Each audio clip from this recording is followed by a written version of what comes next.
Hello guys, welcome back to my channel. आज मैं पति ब्रह्मचारी का मिनी एपिसोड बोलने जा रही हूँ।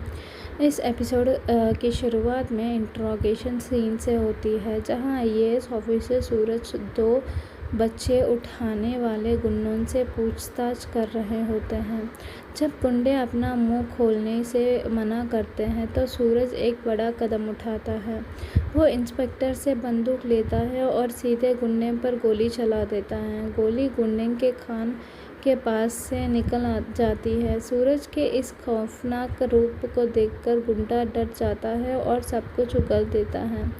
गुंडा बताता है कि उन्हें सिर्फ मोबाइल पर मैसेज आता है कि बच्चा कहाँ से उठाना है और कहाँ पहुँचाना है। वो लोग बच्चों को एंटीक फर्नीचर के ट्रक में छुपाकर स्मगल करते हैं। उन्होंने अपने मेन गैंग लीडर का चेहरा कभी नहीं देखा है। सूरज और उसके साथी जब मोनिका और पूनम के घर बच्चे को ढूंढने पहुंचते हैं तो दोनों डर जाते हैं। मोनिका झूठ बोलती है कि बच्ची बदल गई है और रैबिट की तरह इधर उधर भागती है और अभी वो ठाकर बगल वाले कमरे में सो रहे हैं। लेकिन सूरज समझ जाता है कि बच्चा उनका पास नहीं है। वो मिश्रा जी को पूरे शहर में हाई अलर्ट और नाकाबंदी करने का ऑर्डर देता है। साथ ही शहर के सारे एंटीक फर्नीचर को गोडाउन और शोरूम्स की तलाशी लेने को कहता है। एक पुलिस ऑफिसर को जब सूरज के ऑर्डर्स मिलते हैं तो वो खुद चिढ़ जाता है, लेकिन तभी उसे पता चलता है कि सूरज के बड़े भैया और भाभी भी एक एंटीक फर्नीचर शॉप में काम करते हैं।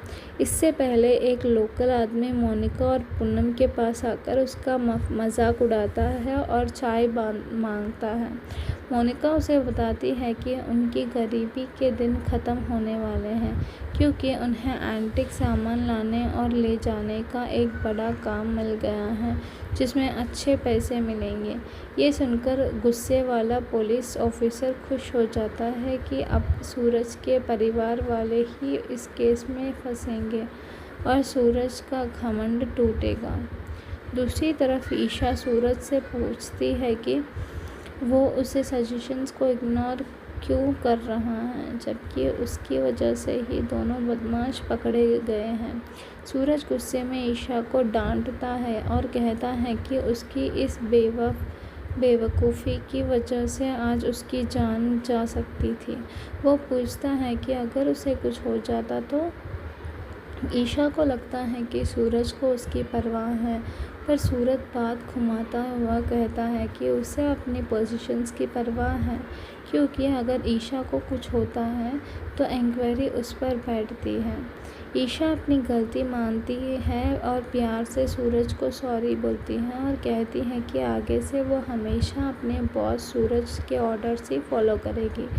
एपिसोड इसी सस्पेंस से ख़त्म हो जाता है, जहां एक तरफ सूरज चाइल्ड ट्रैफिकिंग गैंग को ढूंढ रहा है और दूसरी तरफ अनजाने में उसके अपने ही परिवार भाभी भैया उसे एंटीक फर्नीचर स्मगलिंग के जाल में फंसता नज़र आ रहे हैं। अब अगला एपिसोड में क्या होने वाला है वो देखा जाएगा। तब तक please wait, watch and subscribe.